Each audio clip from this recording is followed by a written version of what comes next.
Hals also paints the women regents of Haarlem. And here we see the portrait. It's a massive piece, but interestingly, we see to the right of it a study of two of the figures.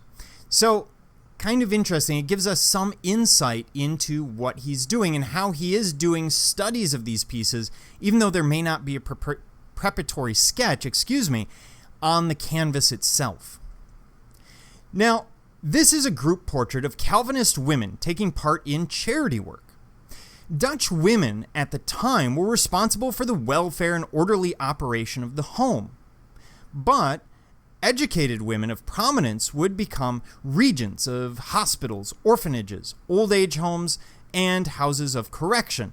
This frequently happens after the children are away, their role has changed in the home, and by the way, we see the same thing today. We see a certain class of people, when they get bored at home, they start to join the board of the local hospital or the local civic theater or whatever the group may be.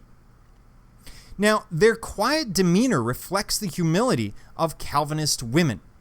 There's no jewelry, there's no show of finery. They're trying to be modest and humble in their appearance. A stern, puritanical air exudes from the work, in contrast to his more relaxed paintings.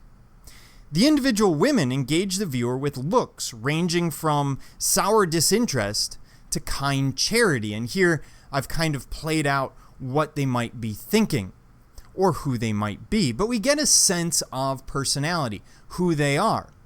We also get a sense of who's close to one another, both by where they're seated, by their clothing, but also by their gesture and gaze. For example, this woman probably has a relationship with this woman. They're close friends, etc.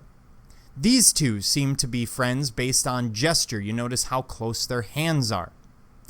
And we get a sense of the woman in the background as the leader of the group. She's the only one dressed differently, and she stands with, or sits with, a very authoritarian air that Hals has captured.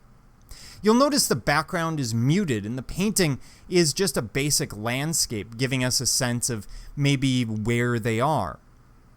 He's keeping it very simple. The same with the clothing. They're all wearing simple white collars, black dresses, getting at that stern solemnity that would be expected of these women, at least in their public character. Now, privately, they might be party animals or whatever else, but that's not what Hals is trying to capture. The monotone palette also accentuates the restraint of these women. The idea that there are no bright colors, nothing stands out, there's nothing gaudy to them. All we see are the portraits and this public air that each of them carries.